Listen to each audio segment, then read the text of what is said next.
either way, we got – people call me Mr. Cage Sides, but this guy is Mr. Cage Sides. He's competed more than anybody under the banner. He was around from Cage Titans 1 all the way up to now, still competing at a high level. So the man himself, Cuppington Cakes. All right, my man, what's going on? What's up? How's it going? Good, man. And we got Andy joining. He's a little late, but we got him in here now, too. Am I right on time? Perfect timing, man. Right on time for the OG interview? OG interview, man. So, Cuppington Cakes. Is that your married name, Johnny? Yeah, you could say that. Now that I'm married, I'm more mature, so I needed a full name, I thought. All right. Nice. Well, congratulations on that before we even get started. I did hear the news, and very thrilled for you also. Very much. Thank you. Look at you, man. And she's already in the comments. Team Cupcakes. She's already up there. Crazy, man. That is kind of wild to think about, like all those early days. And now here you are as a married man. So, what is this? Your 41st fight, or is this the 40th? Yeah, I'd have to do the math real quick. I mean, it's pretty easy now. 22 and 18 is 40 and then 1 no contest. So, fuck, yeah. Yep. 41 fights. 5 amateurs, 2 pro boxing matches, however many Nagas and fucking super fights and shit. Yeah, I just literally can't get enough of this shit. I don't understand it. I don't know.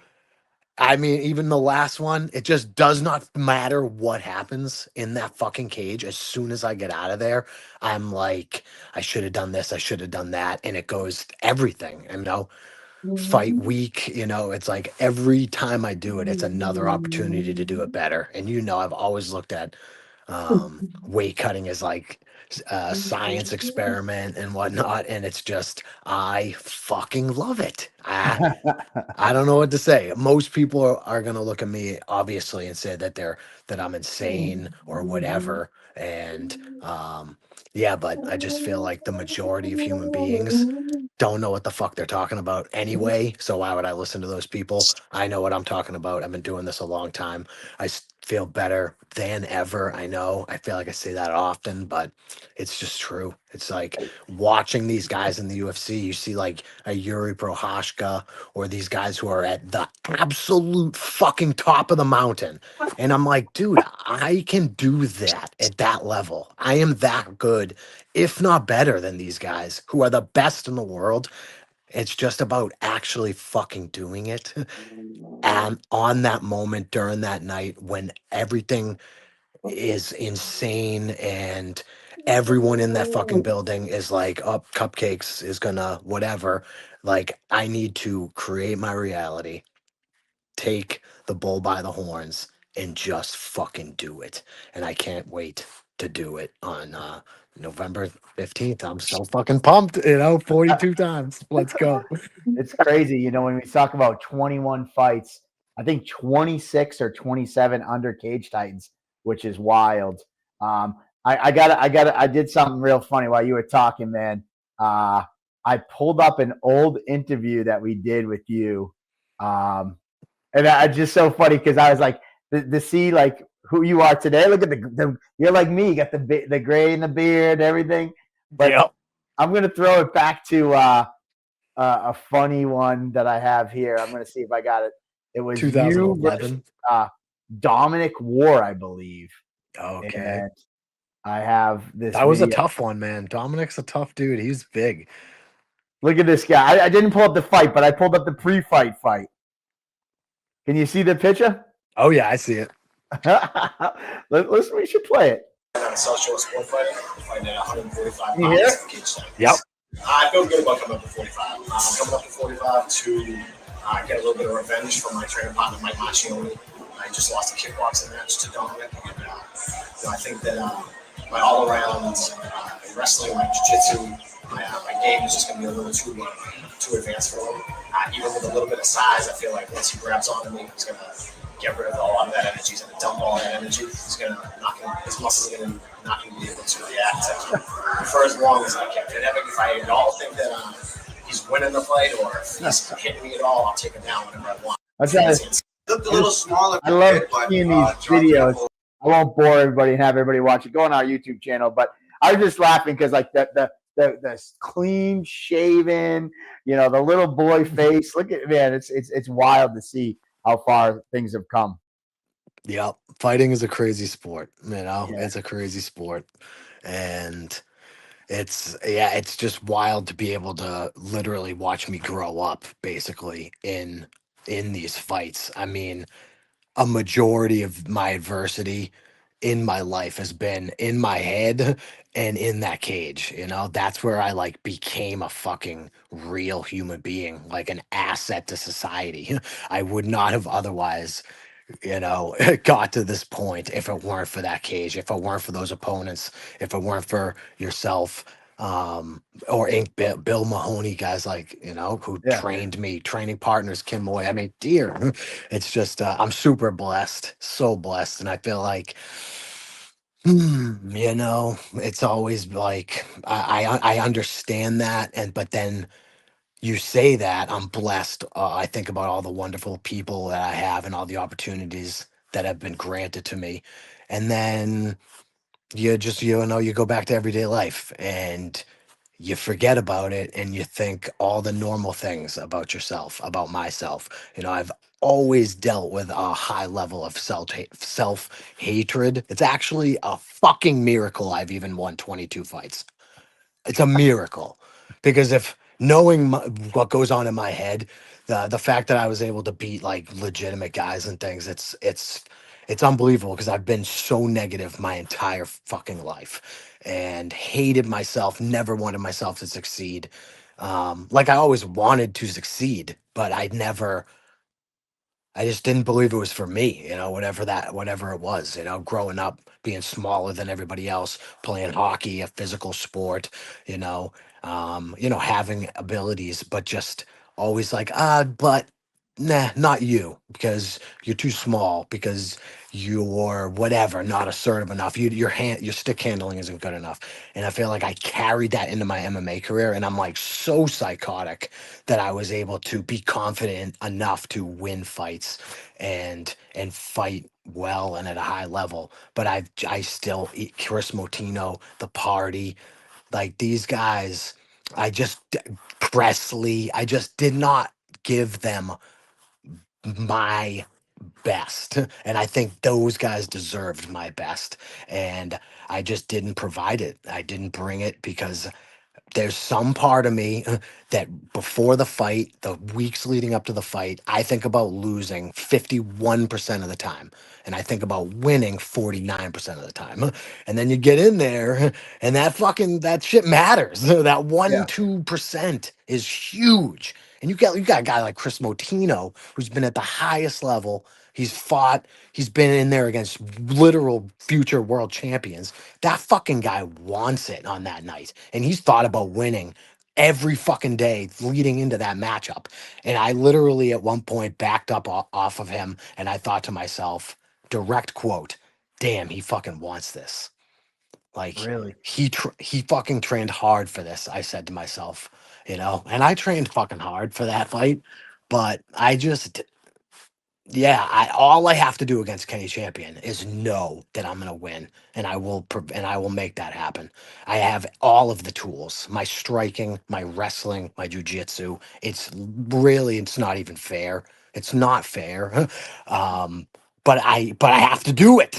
I have Yeah. to do it. I can say all that shit and then get in there and and just the regular old programs can play themselves out again. When I hate to sit here and talk about losses, but when I lost to fucking who's the dude? I don't even remember these people anymore. It's have so many fucking fights. One of the guys I was supposed to beat, he hit me with a body shot, and I like crumbled down, and I thought to myself, "This is how I'm gonna lose right now. Fuck!" Like Was that Fernando? Fernando Perez, yeah. Like Yeah. I You had a beat him the bitch first fit. time. I beat him the first time. I should have destroyed him. I went to a shitty decision against him. I should have finished him like 6 times in that fight and didn't. And then we rematched. And I had everything in the back of my head. He's bigger than me. Bill's always been in my head about people being bigger than me. And I just he hit me with a body shot and it hurt. And 2 seconds after the fucking ref stopped it, I was completely fine. I sat up like, damn it. I should have waited one more second before I quit like a pussy. But it's just like, dude, when you're convinced on some level that you're going to lose, It's just a self-fulfilling prophecy. And there's Yeah. infinite amount of realities out there. Every moment of that fight, you have a decision to make. Am I going to win? Am I going to lose? And it's like, if you, for some reason, think you're going to lose, or you could, or God's against me, or dude, all the shit that I've played out in my head throughout the years. And it's, I don't believe that now on an intellectual level. I know that God loves me. God wants me to succeed. I know that I create my reality. I know that this is some form of simulation and that none of it's real. And I can literally have, be, and do anything. And I believe that for every single person watching this and for the three people in this conversation. And there's no reason that we should fail ever. And the only thing stopping us is ourselves.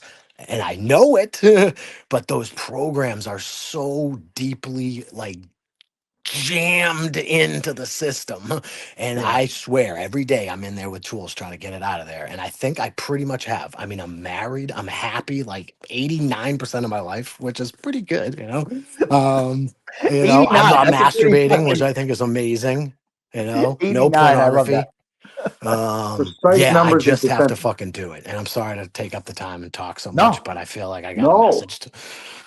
no, I love that. I was just, I love that you said 89, not like 75%, like Yeah, 89. I mean, it's like I'm not fucking Buddha, so but I swear to God, I'm really close, I'm really close. Something that I've been doing lately is like as soon as a negative thought comes across my mind, I literally just force myself to smile for like 3 minutes. And I tell you, it feels good. It's like shockingly effective. Okay. And like where normally a negative thought would come across my mind about losing a fight. And then I would grapple that thought for 20 minutes. I would visualize how I would lose. I'd visualize how I might win. And then, but ultimately, a cumulative effect would be I would be visualizing not being successful more than anything. And feel like I have really directed my mind and focused it in a way that I'm gonna absolutely obliterate Kenny Champion, and I'm gonna prove that at 38 years old, all these fights under my belt, I am still one of the best martial artists out there, and I really fucking look forward to doing that. Nice, nice. Hey, I got a couple things I was going to ask you. You know, one being when you actually, one was more of a statement. I remember you saying to me after a fight, I think it was in my kitchen, you were like, man, tonight I lost because I kept saying to myself, how am I not going to lose? And I forget how you phrased it because you're always pretty philosophical with that stuff. But you're like, the world kept hearing me say not lose instead of how am I going to win? And you Yep. said that was a mindset that you had to change for a little while. Defeat. That was Adam Toussaint. That's Okay. another one. Oh, dude, I mean, I outclassed him in the first round. The only reason that I lost was because I was being a complete I don't know if it's politically correct, but I was being a retard. Absolutely. I mean, marching forward on a guy who had power in his hands with my hands down, like mocking him. I mean, his coaches were telling him, put your hands through his chest when he does that. That's literally what they were saying. And in the Yeah. second round, I came out, I threw a shitty leg kick with my hands completely down, like literally mocking him. And he blasted me in the fucking face. And then he Peruvian necktied me because I barely knew what that even was at that point. But before that fight, I had learned about the law of attraction, and I decided I was going to make an affirmation for that fight, and I made it, I will defeat Adam Toussaint. I mean, dude, millions of times I said that. Literally taking a piss in the back room before that fight, just chanting it to myself. I will defeat Adam Toussaint. I will defeat Adam Toussaint. I will defeat Adam Toussaint. I walked out to like Flow Rider feeling good, I think. And Yeah. you could just tell like my energy was weird. My mom even said so, my mommy. And dude, that's what I manifested. I manifested defeat. I mean, if I had been better at it and I was falling asleep at night, visualizing my hands raised, feeling that the feeling of winning, feeling everybody fucking cheering for me. And then I was saying, I will defeat Adam Toussaint. Maybe then I overcome that barrier. But because I was still a complete absolute fucking idiot. I mean, I just hated myself for the longest time. Just wanted to torture myself, wanted only thought about bad things happening. You know, driving down the street, it would be like, where's the next police officer? Where's the next? And thinking about what I was going to tell police officers when they pulled me over. And then I got 7 tickets inside of 1 year and lost my license because of it. And it's like, dude, I mean, do I need more evidence that I'm fucking manifesting my reality? And now, obviously, when you're doing it inside of a cage against high-level fighters, it may not be as easy as just visualizing. You might have to train and know how to fight. But ultimately, I think that my skills are there, and it's always been mental more so than physical. And I'll forever held myself back. I mean, Darren Mima fight, you know, that's a perfect example of like 6-fight win streak, literally sending emails to the UFC. Darren Mima, one dimensional, so strong, so strong, amazing wrestler. I should not take anything away from him.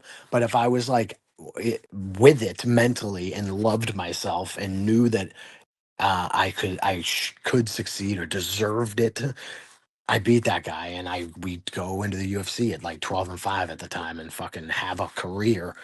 But we fucked it up. We fucked it up, and not without help. You fucking helped me. I literally was living with you for a period of time at that point. I mean, I have been supported and loved the entire way and just never fucking acknowledged it and never like truly accepted it. So I feel like I'm in a place, wife. I have a 8-year-old stepson, you know. Holy fuck.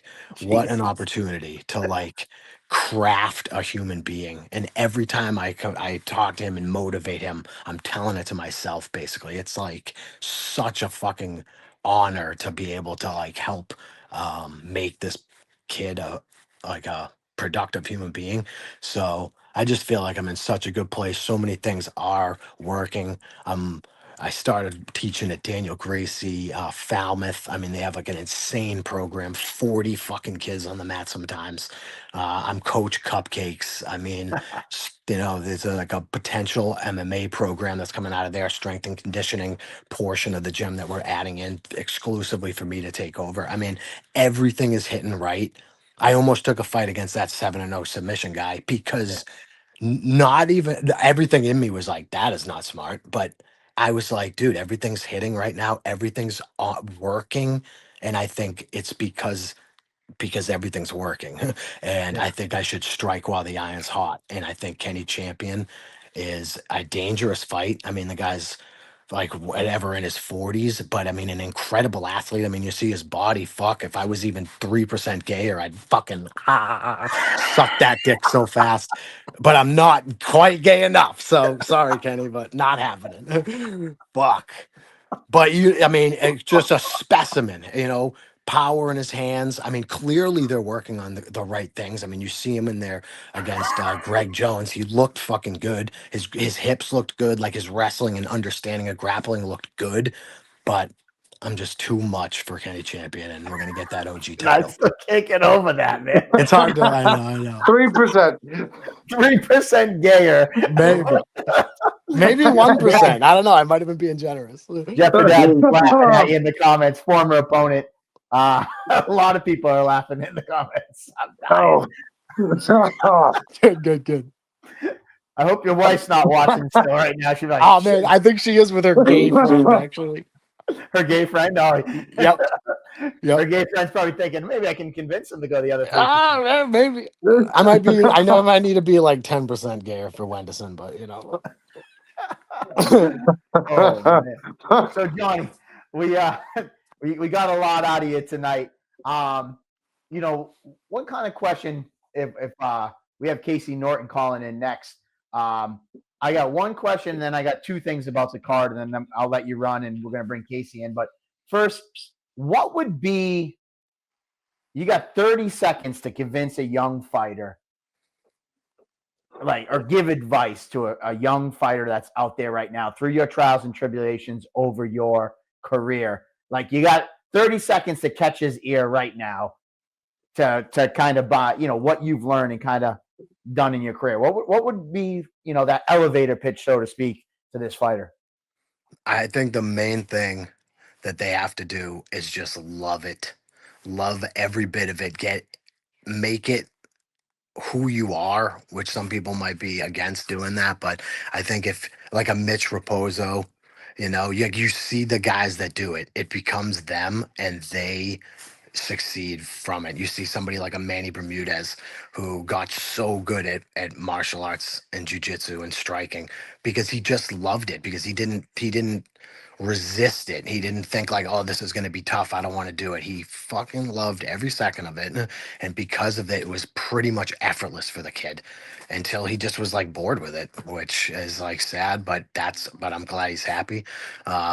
So I see these guys, I know, and I think that's kind of what's happening, you know, is that these guys are doing that. That's what they're just dedicating themselves to it right out of the gate, whatever it is that they need for a support system behind them to make that happen.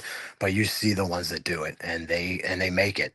And I think Casey Norton has everything that he needs to do it. So if that's what he truly wants to do, there's not one thing holding that kid back. He could be world champion, guaranteed. But it's just, does he believe it for himself? Does he really want it? I hope.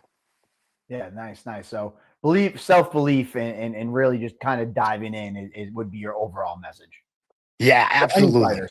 Yeah. Loving it, you know. You gotta want to do it. Training is not easy, you know. And I think like Muhammad Ali said, like, oh, I hated training every second of it, but I don't think that's true, you know. I don't think you get that good if you actually do hate it. You might hate jogging or getting in a sauna, but these guys who just love jujitsu and need to do it fucking 8 hours a day, they get insane at it. And when that is what your life is, eat, sleep, train, and you can love doing that, you'll be the best in the world. Nice. So my last thing before I let you go, in the main event, we got two former opponents, two guys you know very well, Joe the Party Penafiel and Jay the Joker Perrin. Give us your analysis on this fight, and what do you think about this fight? I think it's an awesome fight. I think it's really fun and it's gonna be, you know, pretty entertaining for the most part. I think you got to keep like a sharp eye to enjoy it. I think Perrin's just that kind of guy. Um, he just isn't gonna be like like a crazy animal type of fight. He's gonna be super precise and very attention to detail, and he's gonna grind out those points. I don't think either one of them hurts each other. They might, you know, mark each other up, black eyes, bloody lips, but I think they can both take each other's punishment. So most likely wall and maul by Perrin. And I think Joe is like amazing, but man, I wish I got to fucking really fight Joe. Dang. I think that we just kind of know Joe. I think I love Joe, and I think he's amazing. I mean, I've fucking talked about seeing him fight at cage fightings for the first time, and it was like a childlike experience. I mean, I loved every moment of it, and I love every time he fights. But I think we know Joe. He is basically a good wrestler who has unorthodox striking, and I think Perrin's going to exploit that. I think he's going to be just too sharp in the pocket, and then be able to wrestle a little bit too good, and he'll keep Joe flat. And yeah. All right. That's a good analysis. You said it's such a fun experience seeing Joe. How many more percentages would you need to do that for Joe? We're way over that. We're like, I would just do it. Like if he really wanted to. Sometimes when he embraces me in a hug, it's just like, damn, are we going there? You know? Oh man. Johnny. This never gets old. A Cupcakes interview. He just has such like his lips are like so feminine in a way. I don't know. Oh Jesus. Oh my God. Got that Johnny. Ecuadorian flavor you're a fan of? Yeah, you know, I mean, my wife's Brazilian, so there it is. Yeah, oh man, that's So, Nick, I got a new segment, and we'll have some fun with this maybe at Weigh-Ins or something. We're gonna go down the whole card and ask Johnny how much more percentage. oh my God. I like it. We can tack it on to Cupcakes Corner, you know? That's aggressive.